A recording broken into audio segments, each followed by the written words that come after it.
On va s'intéresser un peu à notre MMA français parce qu'il y avait pas mal d'événements ce week-end, notamment un événement qui était un peu à huis clos. Alors c'est assez particulier, c'est pas vraiment un huis clos non plus, c'est un huis clos de diffusion. C'était les Hexagone Series, donc vous savez Hexagone MMA que tu connais Nora parce que, enfin moi sur ma fiche, t'es la combattante qui a fait la passerelle Hexagone UFC. Voilà, on va se calmer sur les passerelles. Hein. On va y aller doucement sur les passerelles. mais du coup, on a fait un nouveau type d'événement du côté d'Hexagone MMA, donc on diffuse sur MC Sport, c'est qu'on a créé les Hexagone Series, qui sont en fait des événements qui ne sont pas diffusés, mais sur lesquels ils ont fait combattre pas mal de combattants amateurs. Et en fait, j'avais une grosse ambiance, c'était du côté du Portel, dans le nord de la France. Et on a ramené un combattant amateur qui était sur cette carte pour nous parler un petit peu de cette expérience qui est différente, parce qu'on essaie de suivre un petit peu les initiatives de ce qui se passe sur les événements français. C'est Hugo Chicaya qui va nous parler un peu de son expérience à Hexagone, qui est avec nous. Hugo qui est combattant amateur chez moins de 93 kilos. Je vais raconter un petit peu l'histoire parce que toi, tu es originaire d'Amiens, combattant amateur. Tu es assez présent sur les réseaux sociaux et c'est drôle parce qu'avant cet événement, en fait, les personnes ne savaient pas qu'Hexagone Series n'était pas diffusé. Il y a carrément un mouvement qui s'est lancé sur les réseaux où les gens disaient qu'il fallait diffuser ton fight. Sur les réseaux, on te connaît sous le nom de OG Medved. Bienvenue Hugo. Et comment ça va? Merci beaucoup. Bienvenue, j'espère que tu es content d'être là. Et raconte-nous un petit peu comment ça s'est passé, cette expérience du côté du Portel, même si j'ai cru comprendre que bon, toi, le résultat sportif était pas là, mais on va en parler justement. Ouais, déjà merci de m'accueillir aujourd'hui, ça fait vraiment plaisir. C'est vrai que c'était une expérience incroyable. Incroyable. L'Hexagone, ils nous ont vraiment respectés en tant qu'amateurs. Ils nous ont vraiment respectés. Il y avait beaucoup d'ambiance, il y avait une organisation très cadrée, très carrée. Sportivement, j'ai pas eu le résultat escompté.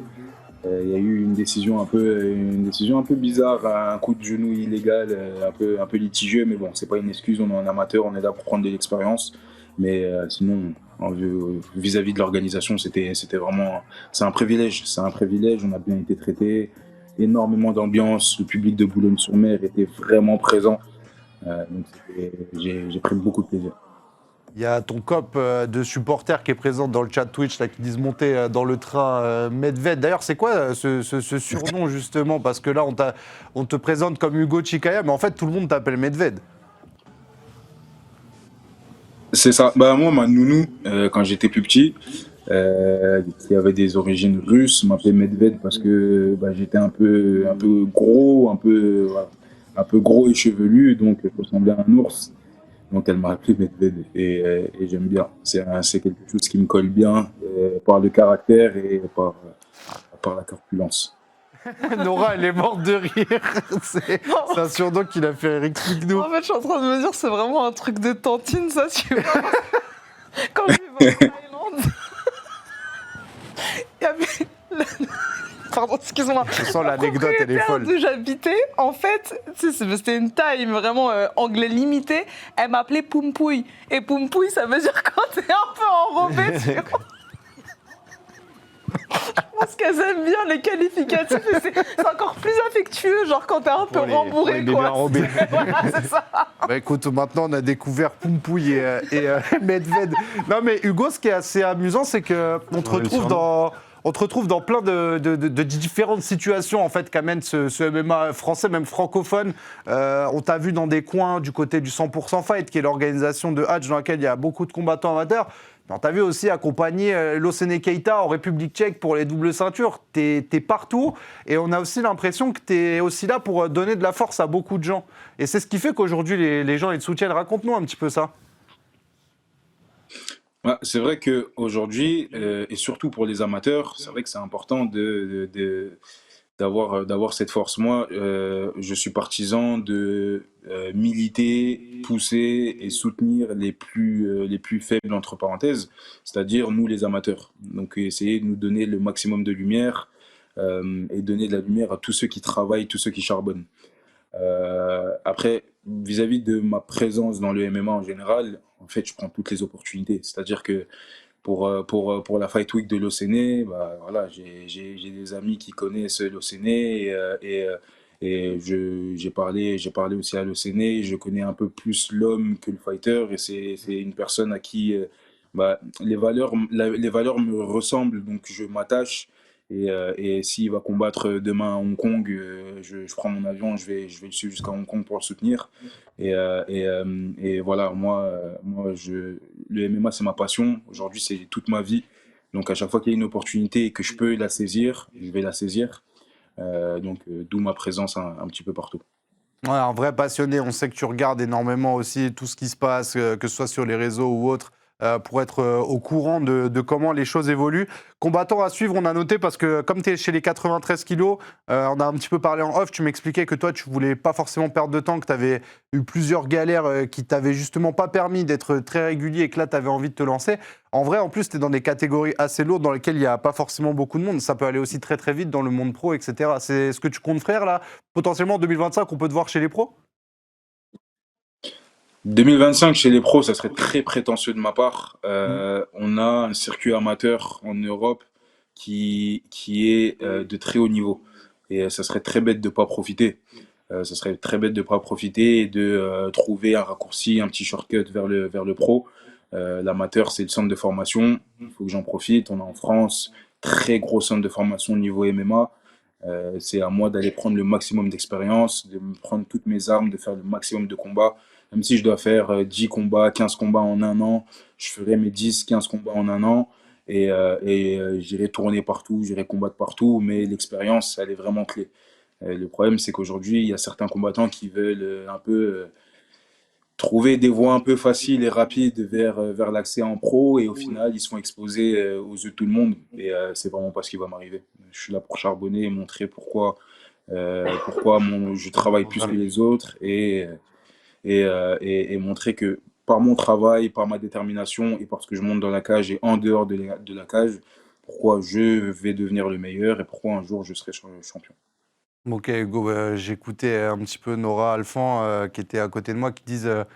Je sais pas si vous le connaissiez, Hugo, mais c'est les bonnes valeurs, c'est un peu la bonne mentalité. Ouais, belle mentalité. Ouais, c'est la mentalité qu'il faut. Ouais. Hein. Ah, c'est clair que ce soit hors et dans la cage, mais pour dans la cage, il a compris quoi. Il a compris qu'un parcours, c'est pas comme ça et c'est pas la hype des réseaux et c'est pas se précipiter en pro. Il a compris c'était ce qu'était l'importance de temps dans la cage, parce que il en faut pour connaître son terrain, pour voilà, juste bâtir son expérience et d'arriver avec les bonnes armes en pro et pas se faire cartoucher avec des records négatifs qui te ferment les portes partout en fait. D'avoir la chance de l'amateur qu'on a maintenant. Ouais. À l'époque, il n'y avait pas ça et on était obligé de passer en pro direct et tu voyais du coup qu'on se construisait en fait quand on était en pro. Maintenant, les mecs, ils ont le temps de... Bah, tu sais, comme nous un peu par exemple Théo Ulrich, qui a fait une quinzaine de combats en amateur et encore même plus vu qu'il y en avait qui n'étaient pas comptabilisés. Et il est arrivé en pro, bah, en fait, c'était déjà un combattant qui était abouti, qui était prêt, qui était déjà solide. Un combattant comme Axel Sola, etc. C'est pas mal de temps justement dans ce circuit amateur. Bah, en tout cas, j'espère que ça vous aura donné envie de découvrir un peu les combats d'Hugo. Merci Hugo d'être venu nous parler un petit peu d'Hexagone. Dans le chat, en tout cas, il y en a pas mal qui t'ont découvert et qui vont suivre la suite. Nous, on va la suivre parce que, a priori, tu vas recombattre, j'imagine, sur les antennes d'RMC Sport. Donc, on va revoir ça. Merci beaucoup, Hugo, d'avoir pris du temps. Repose-toi bien parce que je sais qu'il est tard et que je sollicite des combattants alors qu'ils devraient dormir. Porte-toi bien et à très, très vite. Si tu es de passage, t'es le bienvenu ici, Hugo. Bon courage, Hugo. Bonne suite. Ben, un grand merci. Yes. Un grand merci et Bucky, doucement sur les burgers. Merci. Bonne soirée, ciao. Je sais pas s'il m'a fait un vrai cadeau sur ce au revoir, Hugo, mais pas sûr. J'apprécie la dédicace. Donc pour ceux qui n'ont pas entendu, il a dit que j'étais dans la catégorie des burger weight. On ne dira pas pourquoi. Je t'ai pas encore vu porter ce magnifique maillot en taille. T'avais pris quoi? C'est pas du S justement, c'est au moins du L. J'ai pris une taille ambitieuse. Ouais, parce que tu ne rentres pas dedans, c'est. Moi, si. Là. Vas-y. Oh, tu sais quoi, je le fais à la fin de l'émission. À la fin de l'émission, okay. le défi. Non, mais ça va. Le défi sera relevé. On va parler du KSW. Alpha, il va me le rappeler tout de suite. On va parler du KSW qui revient la semaine prochaine avec toi, Alphan, notamment Nassim Belouachi, hein, que je salue. Mais Nassim, il est habitué chez RMC, il squatte tous les week-ends. Mais toi, on n'a pas eu l'occasion de te voir beaucoup. On voit que tu es quand même tête d'affiche hein, sur l'événement, tu es assez bien placé. L'événement pour la France, hein. Ouais. Là-bas, non. Non, mais parce que tu vas affronter le numéro 3 de la catégorie des moins de 61 kilos. D'accord, Et ce sera donc à suivre à partir de 20h30 sur RMC Sport. Alors, je précise, ceux qui veulent voir le combat de Nassim, 19h, ce sera sur Twitch. C'est une certitude que ce sera sur Twitch. Ouais. Il est premier combat de la carte. Donc, venez sur Twitch parce que vous le savez, nous n'avons pas le droit de diffuser du MMA en direct sur la télé avant 20h30. Par contre, dès que ça passe à 20h30, la carte principale, notamment sur laquelle il y aura Alphan, vous pourrez profiter du reste des combats. Je ne sais pas si c'est clair, si c'est pas clair. Envoyez-moi un message. Parlons un petit peu parce qu'au KSW, ça commence à faire un moment que tu y es maintenant. Et pour le coup, tu as pu alterner. Tu as connu la défaite au KSW, tu as connu la victoire. Mais là, vraiment, on t'a donné un combat qui peut être un énorme booster dans une organisation dans laquelle les Français performent plutôt bien. On pense à Parnasse, Varela, etc. Parle-nous un petit peu de ce combat, et même de toi, l'expérience au sein du KSW. C'est vrai qu'on a l'habitude d'entendre le KSW raconté par Saladin, raconté par Wilson, par exemple. Mais c'est vrai que toi, tu l'as vécu un petit peu différemment, pas toujours sur les mêmes événements que les autres, etc.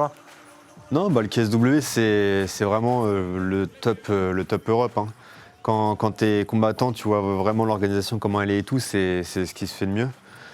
Après, il y a l'adversité qui est aussi élevée, donc c'est ce qu'il y a de mieux. Nous, c'est ce qu'on recherche, hein, des mecs qui sont solides en face.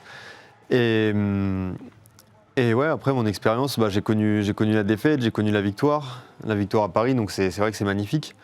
La défaite, forcément, c'est toujours des moments qui sont moins agréables, mais qui sont pleins d'apprentissage.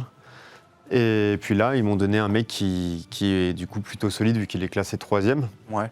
Et du coup, ce qui est une belle opportunité pour moi. Et je me suis très bien préparé pour ce combat-là. Donc là maintenant, j'ai plus que hâte d'être à vendredi et de pouvoir vous offrir un beau spectacle pour casser une gueule, ouais. Comme Laura l'a dit. Parce que moi, sur les images que je vois, c'est bien, on aime bien la violence, il y avait du sang et tout, c'était pas mal tout ça, les coups de genoux dans la bouche, les coups d'affûté. On aime bien. Remettez-nous encore les images d'Alphan pour le coup, parce que c'est assez spectaculaire. Toi, pour ceux qui ne te connaissent pas un peu ton style de combat, tu viens d'un sport de combat avant, tu viens du MMA, comment ça s'est fait un petit peu tout ça? Parce qu'il faut aussi revenir sur qui alors tu es. Moi, j'ai commencé le judo à l'âge de 3 ans. Et en fait, j'ai toujours fait du judo. Après, à 13 ans, j'ai arrêté une année. J'en avais marre de faire du sport. J'ai arrêté une année et puis mes parents ils m'ont dit remets-toi au sport parce que j'étais une usure dès que je faisais pas de sport. Ah ouais? J'étais hyper actif, je bougeais partout. Enfin, elle m'a dit l'année prochaine c'est mort, tu refais du sport. J'étais une usure. Ah mais même au club ils disent que je suis une usure. Hein. Ah ouais? Non, ouais. Surtout rate pas un entraînement parce que tu doutes. Et non, et après du coup j'ai repris le judo, j'ai pris aussi le MMA. Ok. Et du coup, à l'âge de 13 ans, j'ai repris le MMA et depuis, je faisais judo MMA. Au fur et à mesure, j'ai fait aussi du jiu-jitsu vu que mon prof faisait du jiu-jitsu et que c'est une belle passerelle vu que c'est du judo avec du pied-point. Ok. Donc ça t'apporte tout ce qui est liaison pour le MMA. Bien sûr. Et après, je me suis vraiment concentré sur le MMA et du coup, ce qui faisait que j'avais adoré le pied-point en commençant le MMA. Et après, j'avais déjà la partie qui était projection et seule que j'aimais bien au judo. Donc, ce qui fait que je suis un combattant qui est quand même assez complet. Et j'ai toujours aimé évoluer vraiment dans les trois secteurs et évoluer en fonction aussi des styles de combattants que je prends pour être stratégique et dominer le mec dans le domaine où je peux vraiment le dominer. Ok. Et quand tu es arrivé au KSW, justement, les profils des combattants, ça a changé un petit peu de ce que tu avais l'habitude d'affronter en France? Tu es passé par le MMA GP notamment? Pas spécialement, vu que je suis passé au MMA GP, mais avant j'ai pris des lutteurs, j'ai pris des strikers. Franchement, jusqu'à maintenant, j'ai pris tous les styles. Des Tchétchènes, et puis là au KSW, tu vois, le mec qu'ils m'ont donné, c'est un mec que j'avais déjà affronté avant. Ok. Que j'avais endormi. Là, il m'a battu sur le dernier combat, mais je l'avais endormi en 2020. Et ouais, du coup, vu que j'ai tout connu avant, maintenant, c'est que des mecs que je connais. Avec une petite particularité, c'est que souvent maintenant, ils sont chargés là-bas. Ouais. Et ouais. Là, le mec que j'ai pris en 2020, il n'avait pas une force de... Tu sais, un combattant comme ça, normal. Ouais. Là, je l'ai pris... chanter la force. J'ai fait, oh, t'es pas le même gars qu'il y a 3 ans, toi. Ah ouais. Après, 3 ans, il a eu le temps de. Oui, il a eu le temps de grandir, comme moi, j'ai eu le temps de grandir, mais là, tu sais, tu à un moment, il me tenait dans le dos, j'essayais de faire lâcher la saisie. Ouais. Genre, au bout de 30 secondes, même force, même, tu sais, D'accord, ok, j'ai je vois fait, tout à fait. C'est- salaud. Et le champion des 61 au KSW, on connaît pas coup, c'est quoi comme type de profil? Bah là, il y a le champion qui vient de partir parce qu'il signe à l'UFC. C'est un mec qui était très fort au sol. Et là, du coup, c'est il y a 2-3 semaines, il y a eu le KSW avec du coup le main event, c'était la ceinture. Donc, il y avait Sébastien Psijic, Ok. c'est un nom polonais, je sais Ouais, pas ouais. trop te le dire, qui est très volatile, qui se déplace beaucoup, qui tape en se déplaçant. Et l'autre, c'était un Brésilien qui était très solide aussi, qui est très fort au sol. Ok. Donc pour le coup, il y a un petit peu de tout. Là, le mec que je vais prendre moi là ce week-end, c'est un mec qui est plus du pied-point pur et dur. Ok. Et c'est vrai que quand tu regardes dans le top 10, il y a vraiment tous les profils. Ok. On va suivre, hein. On l'a dit là, ça peut être une belle ascension parce que potentiellement tu peux passer 3e de la catégorie. Ouais. Après, ça peut être title shot derrière. Enfin, on sait qu'avec le KSW, en plus, ils aiment beaucoup nos combattants français parce qu'on arrive à bien délivrer là-bas. Ça peut aller vite. On va aussi suivre, hein, le combat de Nassim. On vous remet quelques images parce que Nassim, il avait fait ses débuts, lui, lors du KSW Paris à la Défense Arena.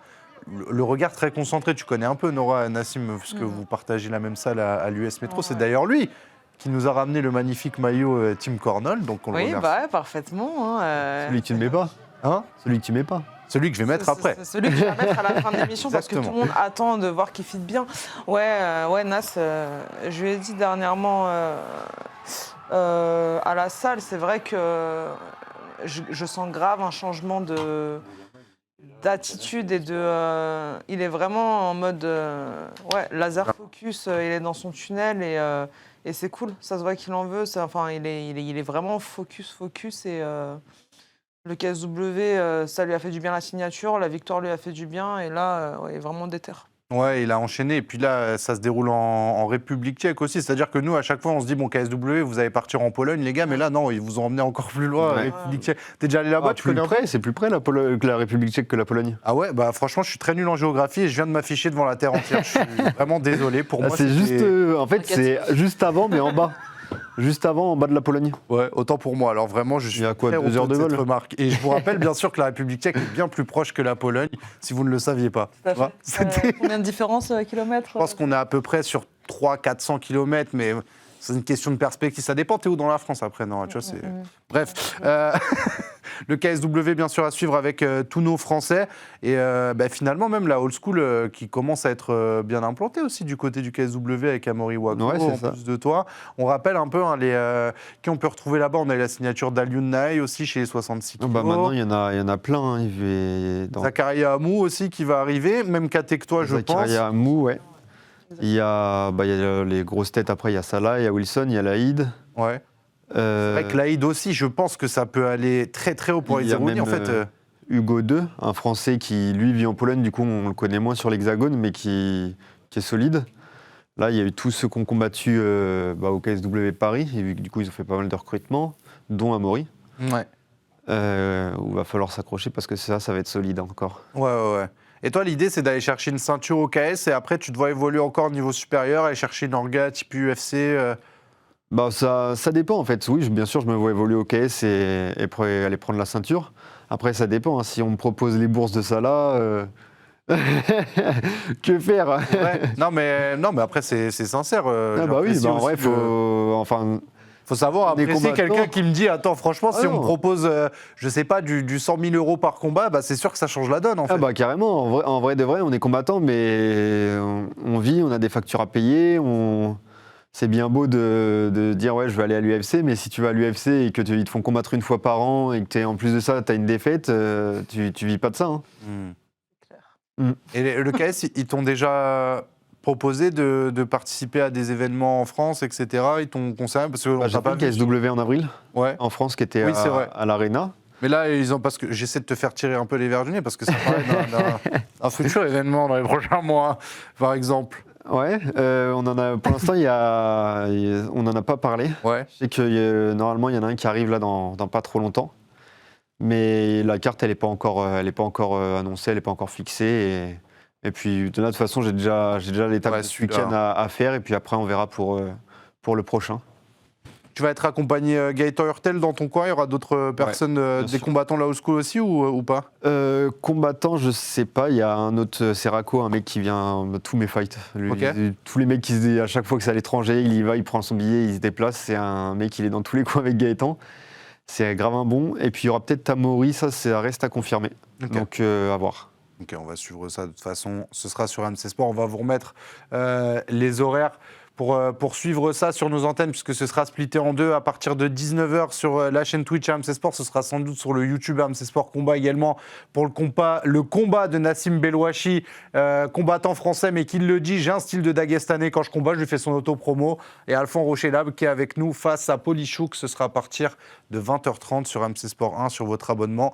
Soutenez nos Français là-bas parce qu'il y a moyen que ça fasse beaucoup de bruit 2025 KSW et que moi je pense qu'on est en train de dominer le KSW et que du coup le KSW ça va commencer à venir souvent en France. C'est l'impression que j'ai en tout cas. Ils veulent maintenant faire au moins 2 événements par an en France. Et t'imagines si Bah, si là toi et Nassim vous claquez un KO de fou, je pense que ça passe à 3. À 3. Ah non, mais tu sais, ils sont venus à l'Accor Arena en avril. Ouais. Et faut dire ce qu'il y a. Hein, pour tous, enfin, à chaque fois, pour l'instant, le public français, sur tous les gros événements qu'il y a eu en France, Ouais. ils ont toujours répondu présent. Et Puis le show KSW c'est pas mal quand même. le show KSW, pour moi, c'est le meilleur au monde, même hors UFC. C'est le KSW, je sais pas, ils ont un truc pour le show. Même on le voit quand ils font leur gros, là, le KSW 100, le KSW où Saladin devait combattre, ça avait été annulé juste avant. Oui. Ils te font des entrées en Procès, char, dans des ouais, stades de fou. ouais. Enfin, c'est vraiment un autre délire. Pour moi, c'est les meilleurs là-dessus. Mais ouais, s'ils arrivent après à faire des gros événements comme ça en France, ce serait monstrueux. Bon, bah on a hâte de suivre ça. En tout cas, ce KSW là, on va pas le manquer. 2 Français sur la carte. Ne le manquez pas. Si vous ne connaissez pas le KSW, je pense que République Tchèque, ils aiment bien le show aussi. Ils vont préparer un truc assez sympa samedi prochain. Ça va être à suivre. Une autre organisation qui sera sur nos antennes et qui, pour le coup, cet événement-là, il sera 100% gratuit. On peut vous montrer l'affiche, c'est le PEF qui sera à partir de 17h30, j'y arrive plus loin. La semaine prochaine sur la chaîne Twitch RMC Sport, je suis désolé, tout me quitte, toute mon énergie. Et on avait cette rencontre exceptionnelle entre Bilal Boulama et Bilal Lamkanat. Alors, pour être très transparent avec vous, j'ai organisé un visio entre les deux parce que c'est 2 jeunes combattants amateurs en fait qui se vannent sur Instagram depuis que ça a annoncé le combat, où en fait chacun prend les vidéos interposées de l'autre pour le charrier en story, mais ça reste très bon enfant et dans les bonnes valeurs qu'on aime. Ok. Et pour être très transparent avec vous, je voulais faire un visio avec les deux, sauf qu'il y en a un qui, je pense, s'est endormi, et du coup, il nous en reste un, et je crois que c'est Bilal Boulama qui est avec nous. Est-ce qu'on peut nous passer Bilal? Bah, c'est pas grave, les deux.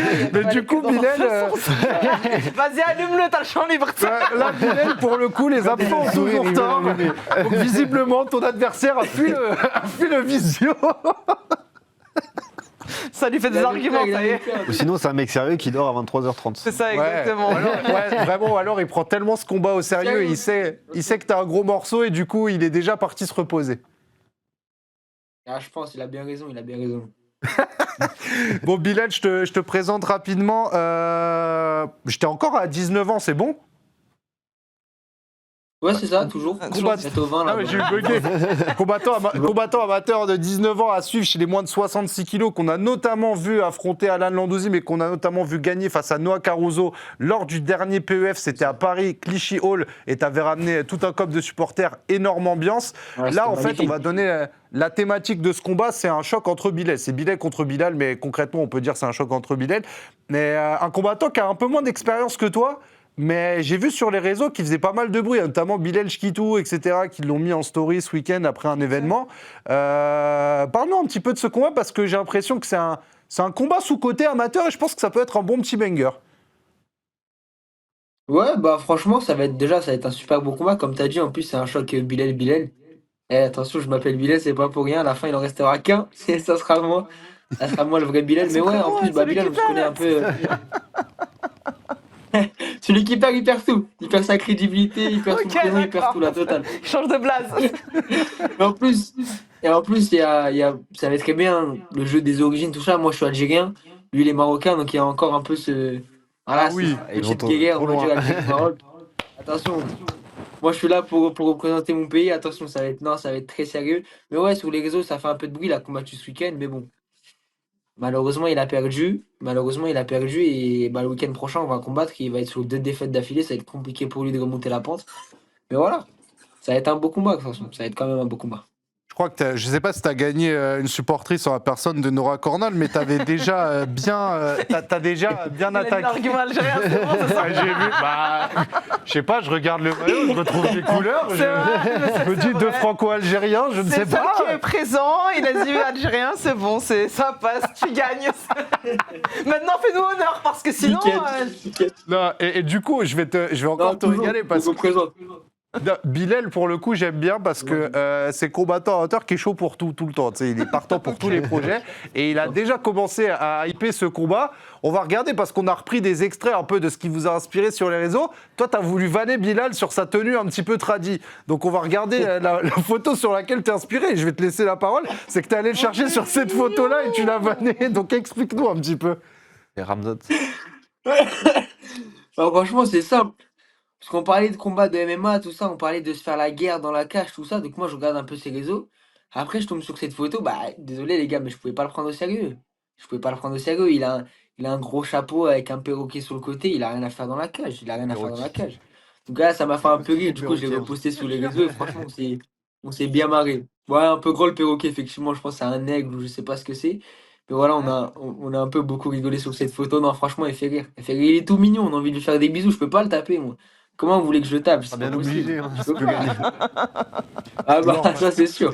Ah, Ça, c'est le genre de tenue, ça te rend Shavkat Rakhmonov effrayant et chasseur. Et du coup, Bilal, lui, C'est vrai qu'il a il une petite tête très mignonne, mais cela dit, pour sa défense, Mais pour oui. son mec, justement, c'est très lourd et très agressif. Et bon, après, je pense que c'est dans le cadre du tourisme, hein. Mais les vrais, je sais pas comment on appelle ça, les maîtres aiguillés ou peu importe, c'est technique quand même. Mais oui, c'est vrai qu'il fait très mignon. C'est très, on va pas se battre, mais bon. Et il nous réserve une Voilà, bonne mais surprise on est de ce que d'accord tu sur nous ça. dis, hein. Vu que ça va être un gros fight. Il faut être deux pour faire un gros fight. je vais Oui, prendre c'est la parole. sûr. Bah, Pardon, non, moi, je parce qu'on t'écoute t'avait pas, en double, j'ai vas-y, t'inquiète. bugué. Non, c'est ma faute. C'est moi, j'ai eu un. Waouh, j'ai dit on le voit deux fois. Attendez, parce que je suis en train. On a peut-être récupéré Bilal. Alors, je pourrais être transparent avec vous, ça se passe en direct. On est peut-être en train de récupérer Bilal. Mais je voulais te donner la parole parce que lui aussi, il t'a charrié. On va revoir l'extrait sur lequel il t'a charrié. Ah bah ouais, Pour on voir va les justement. écouter, du coup. Il n'a pas eu le droit de réponse. Et du coup, Bilal, il a sorti un petit extrait de Bilal qui était en train de nous montrer un autre talent que celui de combattant. Et il était en compagnie Ça fait peur, alors. de la streameuse Julia Bayonetta. Je ne sais pas si on a encore la vidéo. Ah, d'accord, ok. Et c'est la danse de Bilal Boulama. Bon, question calquée sur la danse d'Aguirre. C'est lui, là? Ouais, c'est lui. Là, il a les cheveux juste Ouais, détachés. c'est moi, c'est moi. C'est parce que j'ai les cheveux détachés, là, ils sont attachés. D'accord, ok. Non, c'est vrai que je t'imaginais plus gringalet. T'es un morceau quand même. Ah, ouais, quand même. C'est quoi la KT? C'est 60. Ouais, c'est quoi la 66, 4 66. Ok, c'est des 60 On m'avait pas kilos, écouté au d'accord. début. Non, mais je crois que c'est des plus légers. 66, Ok, ouais. d'accord. Après, là, je crois que la fille est Non, mais petite c'est- aussi. la particularité Ok, de ouais. Je crois qu'il est Bilal, grand, c'est déjà, qu'il de est, base. Mais il est c'est grand, un, ça se c'est un très grand 60. Tu fais quelle taille, Bilal, pour ceux qui savent pas? Très très grand 66. 88. Ah oui, ouais. d'accord, ouais. Non, mais voilà aussi, c'est. Ouais. Immense. Immense. C'est-à-dire des que, je sais cuttings pas, de là, 15 kilos. je pense ton téléphone ou ta cam, elle te rend pas justice sur la taille, donc on peut pas deviner, tu vois, si on te connaît pas. Bon, alors il est où Non, bah, je crois que Bilal, on a perte de connexion. de connexion, bon. Et justement, pour parler un petit peu du combat, donc ce sera lors du PEF 7, il y aura énormément de combattants amateurs à suivre, mais vraiment cette rivalité-là, elle nous intéresse parce qu'en plus, la particularité que vous avez, vous deux, c'est que vous êtes très très bon quand même sur la soumission et sur le sol. Je sais pas si toi là-dessus, tu avais vu aussi ces combats hors MMA en grappling, mais j'ai l'impression qu'en termes de combattants MMA amateurs qu'on a avec des solides skills grappling, chez les très jeunes, vous faites partie de ce qu'il y a de mieux. J'ai mis beaucoup de critères parce qu'il y en a un qui s'appelle Kalim Mastouri qui est en équipe de France, qui est ceinture noire JJB, mais c'est un peu une exception, tu vois. Ouais, bah franchement, après, il a certes un très bon sol, mais même sur ce point-là, franchement, je m'inquiète pas plus que ça, hein. Même sur les compétitions de grappling, la scène, on va dire, enfin, la scène du grappling en France, tu vois, je pense que j'ai quand même assez prouvé. Certes, je ne suis que ceinture blanche encore de JB, mais c'est juste parce que bah, j'ai plus de coach de JB, bref, on a eu des petits problèmes, voilà. J'ai plus de coach de JB, donc personne ne peut me passer de ceinture. Mais je pense que j'ai fait mes preuves même en grappling, tu vois, je suis en équipe de France FFL Mhm. avec bah, mes camarades, que ce soit Ethan Forest qui est aussi sur la carte, qui est en équipe Ouais, de France avec super. moi. Donc voilà, on a l'habitude de tourner ensemble. Et voilà, Ethan, il a aussi un très gros sol, que ce soit Wassim Shane aussi, il y a Manny Grimodo. Voilà, on est tous des combattants de MMA avec un gros sol. Et on est tous partis au championnat du monde ensemble, au Kazakhstan. Et voilà, j'ai quand même fait une belle prestation. Je suis arrivé 4e au championnat du monde. Donc voilà, on voit quand même que j'ai quand même un gros sol bien solide, tu vois. Et même sur ça, il s'appelle Bill Snoggy sur les réseaux. Donc c'est censé être un mec du sol. Mais même sur ça, franchement, je suis pas inquiété du tout.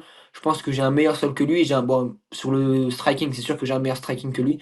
Donc voilà, franchement, je suis pas trop inquiété sur les aspects techniques du MMA. Bon, après, comme on sait, un combat, ça reste un combat. Donc on sous-estime personne. Dans un combat, tout se peut se passer. Donc voilà, on est toujours prêt à toutes les éventualités. Mais en tout cas, sur chaque compartiment du MMA, je pense que je suis meilleur que lui. Donc voilà, je m'inquiète pas trop. Franchement, je m'inquiète pas trop. Ok, bah écoute, merci Bilal. Je reprécise, hein, pour ceux qui ne savent pas, tu t'entraînes à Team Chapa du côté du 78. Il y a Léonidas Chapa qui est dans le chat qu'on salue également. On rappelle que c'est la team qui a vu croître aussi Morgan Charrière qui aujourd'hui alterne aussi entre cette team-là, l'US Métro. Ta spécialité à toi, c'est la guillotine debout. Tu nous as gratifié de plusieurs guillotines debout dans tes combats amateurs. Et du coup, c'est là où on voit en fait toute sa taille et comment il s'en sert super bien, Bilal.